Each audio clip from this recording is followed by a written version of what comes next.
बिस्मिल्लाहिर्रहमानिर्रहीम। अस्सलाम वालेकुम डियर स्टूडेंट्स। आज हम पढ़ेंगे coronary heart disease and coronary artery disease. Coronary heart disease and coronary artery disease जो है ना, इसको हम एथेरोस्क्लेरोसिस भी कहते हैं, एट्रियोस्क्लेरोसिस भी कहते हैं, और इसके साथ साथ इसके बहुत सारे और भी नेम्स हैं, ठीक है, जो कि हम फर्दर स्लाइड में पढ़ने वाले हैं। स्टूडेंट्स, ये जो कोरोनरी आर्टरी होती है ये हमारे साथ डायरेक्टली एरोटा से निकलती है और ये हार्ट को ब्लड की सप्लाई कर देती है। ये आप लोगों ने एमसीक्यूज़ पॉइंट ऑफ व्यू से रिमेंबर रखना है कि ये हमारे साथ क्या कर देती है, हार्ट को ब्लड सप्लाई प्रोवाइड करती है, और दूसरा ये कि ये डायरेक्टली एरोटा से निकलती है। जब हमारे साथ कोरोनरी हार्ट डिजीज़ हो जाए तो इसमें क्या हो जाता है कि ये जो कोरोनरी आर्टरी होती है इसकी नैरोइंग हो जाती है, और जब भी ये नैरो हो जाती है तो इस दौरान क्या हो जाती है, या तो इसमें कोलेस्ट्रॉल जो है ना वो ज़्यादा हो जाती है, उसकी वजह से ये नैरो हो जाती है, और या जो है ना या हमारे साथ इसमें इन्फ्लेमेशन हो जाती है, और जब इन्फ्लेमेशन हो जाए तो उस दौरान WBC और इसके साथ साथ प्लेटलेट्स वगैरह आ जाती है उस इन्फ्लेमेशन को ख़त्म करने के लिए। तो उस दौरान भी क्या हो जाती है, ये जो WBC प्लेटलेट्स वगैरह होती है ये रफ़ होती है, तो इसके साथ साथ हमारे साथ जो फैट्स या जो कोलेस्ट्रॉल वगैरह है वो क्या हो जाते हैं, वो इकट्ठे हो जाते हैं, वो जमा हो जाते हैं उस जगह पे, और उस जगह पे हमारे साथ जो आर्टरी है उसको ब्लॉक क्या तो कर देती है, और अगर ब्लॉक ना कर दे तो नैरो कर देती है, ठीक है, जो कि हम फर्दर स्लाइड्स में पढ़ेंगे कि किस तरह से इसकी नैरोइंग हो जाती है। तो जब भी ये नैरो हो जाए तो फिर क्या होगा, फिर हमारे हार्ट को सही से ब्लड सप्लाई नहीं होगी, और जब हार्ट को सही से ब्लड सप्लाई नहीं होगी तो उस दौरान हमारे हार्ट पे फेल भी हो सकता है, हार्ट अटैक भी हो सकता है, और इसके साथ साथ हार्ट की बहुत सारे इन्फेक्शन, एरिथमियाज वगैरह हो सकती है, ठीक है। अब आते हैं स्लाइड की तरफ। तो स्लाइड की तरफ आने से पहले आप लोगों से एक छोटा सा रिक्वेस्ट है कि हमारे चैनल लेक्चर्स बाय अनाया को अगर आप लोगों ने अभी तक सब्सक्राइब नहीं किया है तो प्लीज़ सब्सक्राइब कर दे, प्रेस द बेल आइकन ताकि नेक्स्ट वीडियो का नोटिफिकेशन आप लोग को बहुत जल्द मिल सके, और इसके साथ साथ कमेंट भी करें अगर इसमें कोई भी क्वेश्चन या कॉम्प्लिकेशन हो, ठीक है। वीडियो को लाइक ज़रूर करें।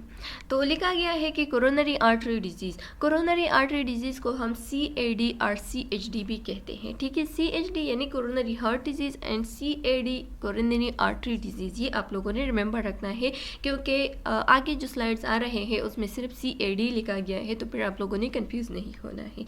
Coronary artery disease, coronary artery disease क्या हो जाता है, a narrowing of the coronary arteries that prevent adequate supply to the heart usually caused by atherosclerosis. It may progress to the point where the heart muscles is damaged due to lack of blood supply. क्या होता है कि जब भी हमारे साथ coronary artery जो है ना वो नैरो हो जाती है, और ये क्यों नैरो हो जाती है, क्योंकि यहाँ पे या तो फैट्स एंड कोलेस्ट्रॉल ज़्यादा हो गए हैं, ठीक है, उस दौरान हमारे साथ जो आर्टरी है उसकी मतलब नैरोइंग हो गई है, और या यहाँ पे इन्फ्लेमेशन हो गई है, इस वजह से हमारे साथ जो WBC जो प्लेटलेट्स वगैरह है वो यहाँ पे जमा हो गए हैं, ठीक है।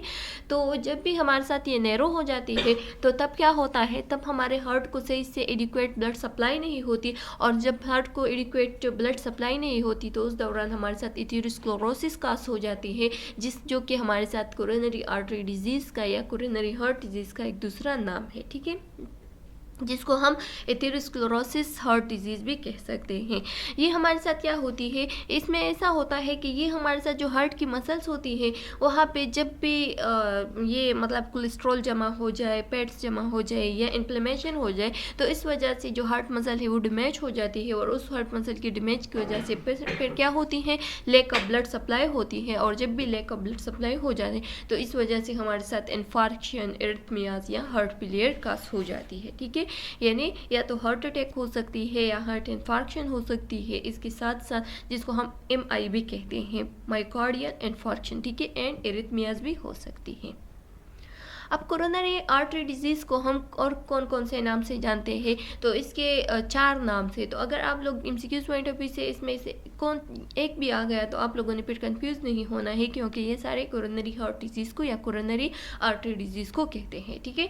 तो लिखा गया है कि एथेरोस्क्लेरोटिक हार्ट डिजीज़, ठीक है, एक हो गया, इसके साथ साथ coronary atherosclerosis, coronary arteriosclerosis, and इसके साथ साथ कोरोनरी हार्ट डिजीज़, ये 4 जो नेम है ये हमारे साथ कोरोनरी आर्टरी डिजीज़ का नाम है, ठीक है। कोरोनरी एथेरोस्क्लेरोसिस, अब कोरोनरी एथेरोस्क्लेरोसिस क्या होता है, तो it's the abnormal accumulation of lipid और फैटी सब्सटेंस और फैटी एथेरोमा। तो स्टूडेंट्स, जैसे कि मैंने आप लोगों को बताया कि क्या होता है कि हमारे साथ लिपिड या फैट्स की एक्यूमुलेशन यानी जमा होना, ठीक है, या कलेक्शन होना। एक्यूमुलेशन किस चीज़ को कहते हैं, कलेक्शन को कहते हैं। जब भी हमारे साथ फैट्स या लिपिड्स की, फैटी सब्सटेंस की या लिपिड्स की या कोलेस्ट्रॉल की एबनॉर्मली एक्यूमुलेशन हो जाए तो उस दौरान क्या बनती है, उस दौरान वहाँ पे उस आर्टरी में एक, या आर्टरी की जो ल्यूमन होती है, ल्यूमन किस चीज़ को कहते हैं, एक आर्टरी होती है जिसकी जो इनर वाली लाइनिंग होती है उसको हम ल्यूमन कहते हैं, ठीक है।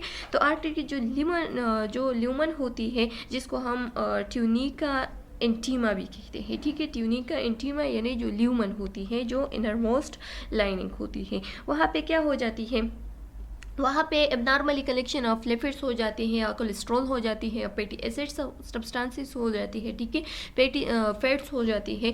तो जब भी हमारे साथ फैटी सब्सटेंसेस, लिपिड या कोलेस्ट्रॉल वगैरह की एक्यूमुलेशन हो जाए तो वहाँ पे एक एथेरोमा बन जाती है, ठीक है। एथेरोमा जो है ना, ये हमारे साथ एक प्लेक होती है। प्लेक किस चीज़ को कहते हैं, एक कलेक्शन होती है, ठीक है। और ये कलेक्शन जो है ना, ये स्मूथली नहीं होती, रफली होती है। तो इस दौरान इसके साथ साथ और भी जो सब्सटेंस है या और भी जो लिपिड्स वगैरह है वो आ जाते हैं और इसके साथ जमा हो जाते हैं और आखिर में जो कोरोनरी आर्टरी है वो बिल्कुल ब्लॉक हो जाती है। तो इस वजह से हमारे साथ क्या हो सकती है, हार्ट भी फेल हो सकती है, ठीक है।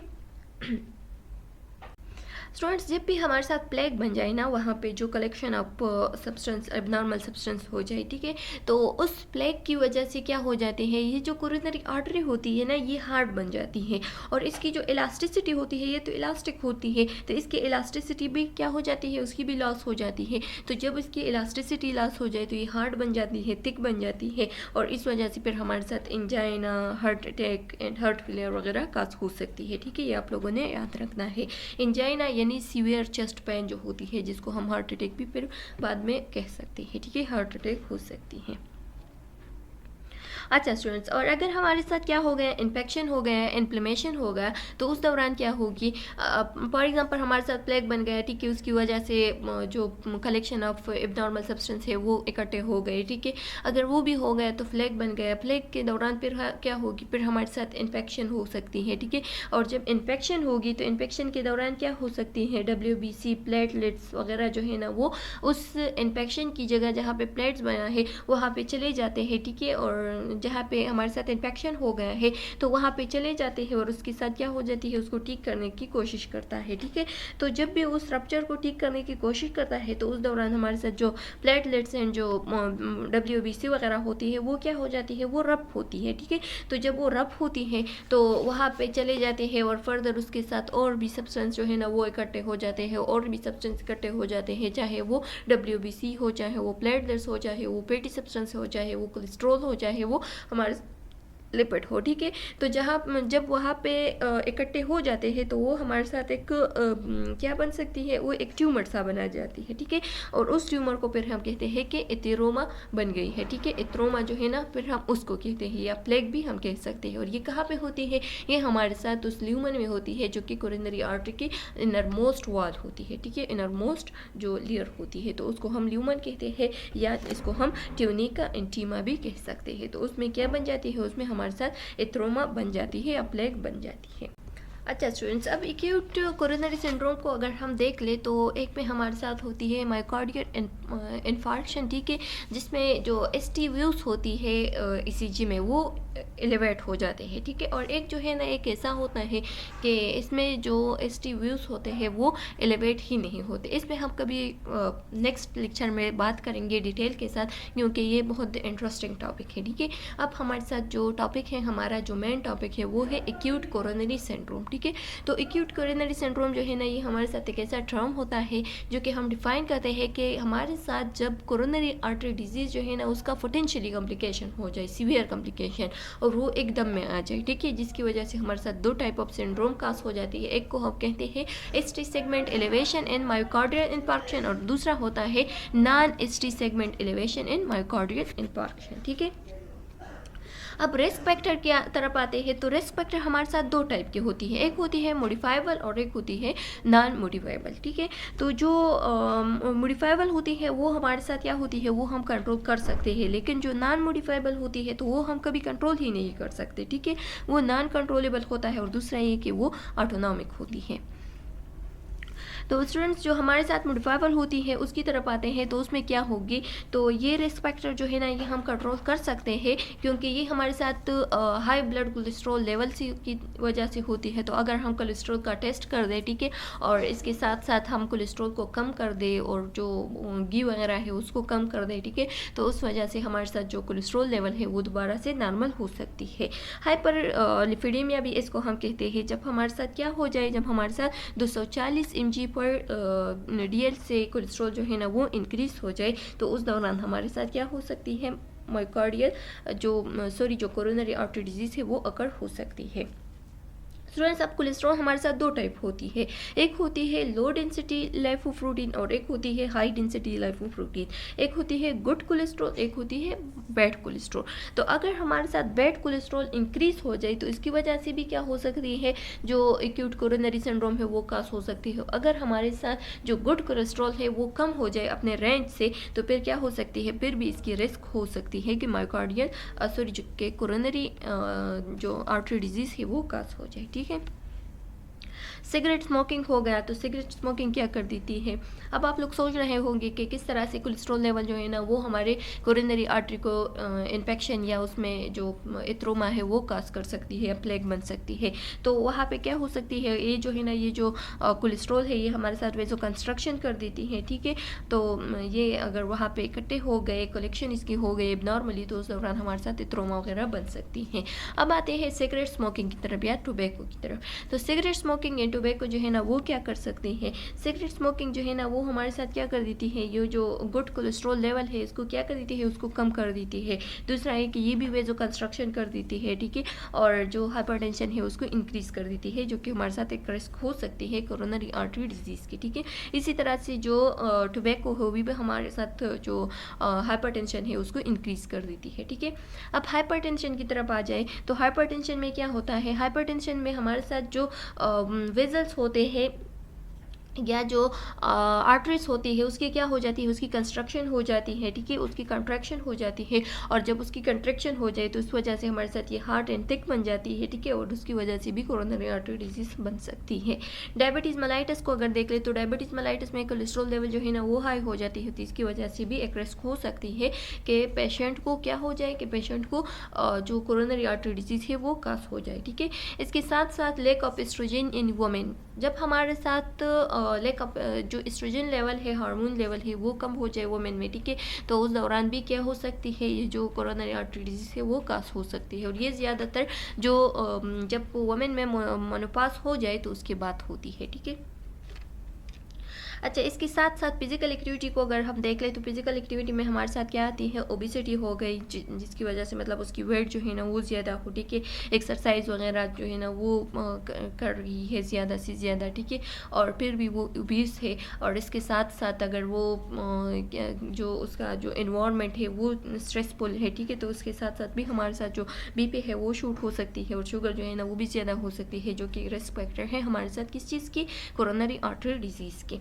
फिर आते हैं ओबेसिटी, तो ओबेसिटी मैंने आप लोग को बताया कि बीपी जो है ना वो हाई हो सकती है, इसके साथ साथ कोलेस्ट्रॉल लेवल हाई हो सकती है एंड ग्लूकोज लेवल भी हाई हो सकती है। तो ये ऐसे रिस्क फैक्टर है जो कि मॉडिफाइबल है, यानी हम इसको कंट्रोल कर सकते हैं। लेकिन फिर हमारे साथ कुछ ऐसे रिस्क फैक्टर आते हैं जो कि नॉन मॉडिफाइबल होती है, जैसे कि फैमिली हिस्ट्री हो गया। अगर फैमिली में भाई बहन, माँ बाप वगैरह, जो दादा परदादा वगैरह किसी को भी हो CAD, तो उस दौरान हमारे साथ फिर जो न्यू जनरेशन है या जो जेनेटिक है उसमें काज हो सकती है। ठीक है, इसके साथ साथ एज के साथ जब एज इंक्रीज हो जाए तो जो आर्टरीज है वो डैमेज हो सकती है, जिसकी वजह से हमारे साथ CAD काज हो सकती है। ठीक है, अगर जेंडर में हम देख ले तो जब भी मोनोपॉज ना हो गए हो तो उस दौरान जो है ना ये मेल में ज़्यादा होती है। ठीक है, यानी एज़ कम्पेयर टू वुमेन जो है ना ये मेल में ज़्यादा होती है, और जब वुमेन में मोनोपॉज हो जाए तो तब वुमेन में इसकी रेशो जो है ना वो ज़्यादा होती है। ठीक है, क्योंकि मेल जो है ना वो ज़्यादा स्ट्रेस लेते हैं। ठीक है, स्ट्रेस पे इन्वायरमेंट में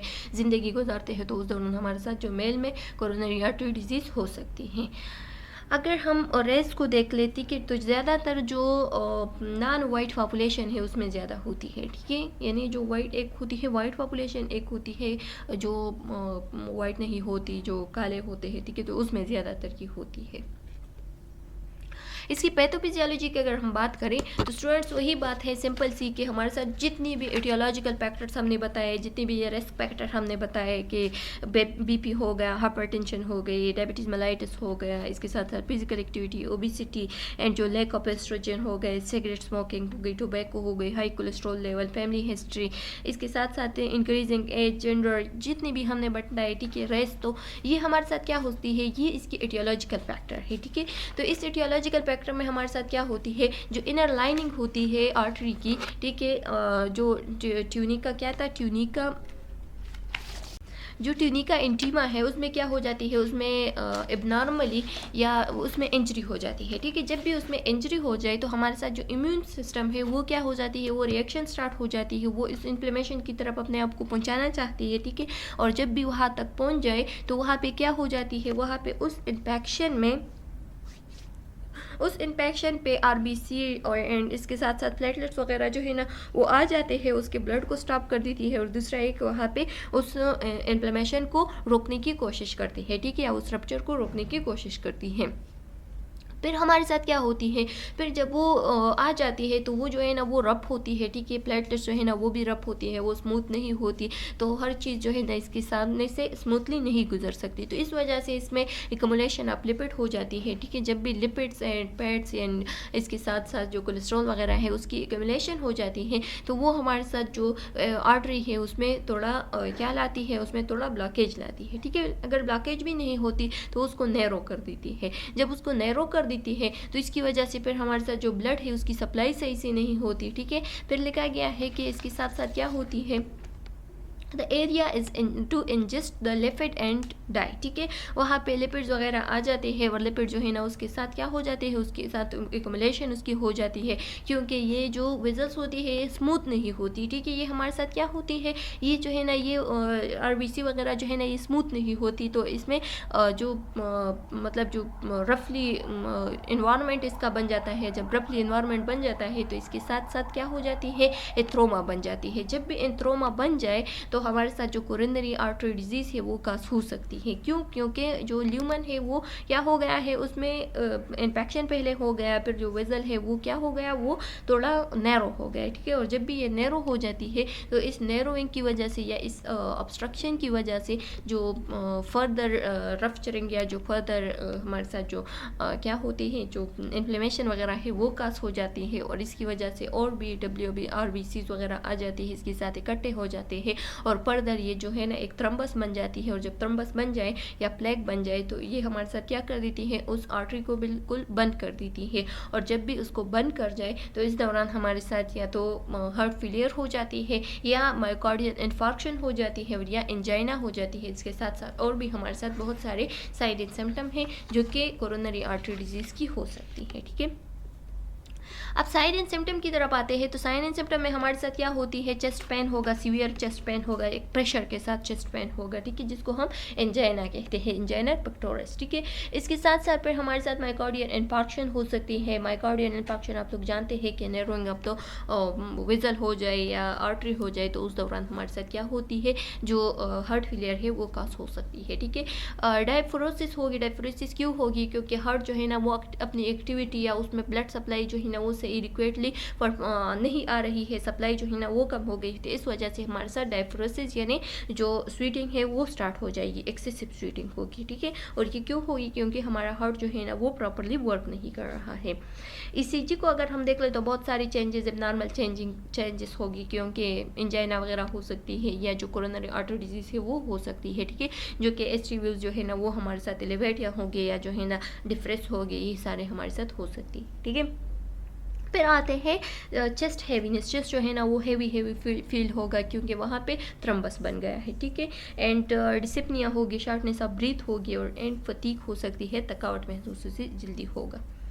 अब आते हैं डायग्नोजिंग की तरफ, तो डायग्नोजिंग में हमारे साथ क्या हो सकती है, एक हम हिस्ट्री लेंगे, ठीक है। हिस्ट्री जब लेंगे तो हमें पता चलेगा कि उसने एक्सरसाइज वगैरह किया है, स्ट्रेस लिया है, ठीक है, उसका इन्वायरमेंट वगैरह सबका पता चलेगा। फिजिकल एग्जामिनेशन का हम उसे देखेंगे, ठीक है, कि उसका जो फिजिकली अपेयरेंस है वो किस तरह से है, तो उससे भी थोड़ा पता चल जाता है, ठीक है। उसका जो अपेयरेंस है उसमें साइनोसिस वगैरह, क्योंकि ऑक्सीजन की कमी आ गई है, ठीक है, तो वो थोड़ा ब्लूइश वगैरह होगा, ठीक है।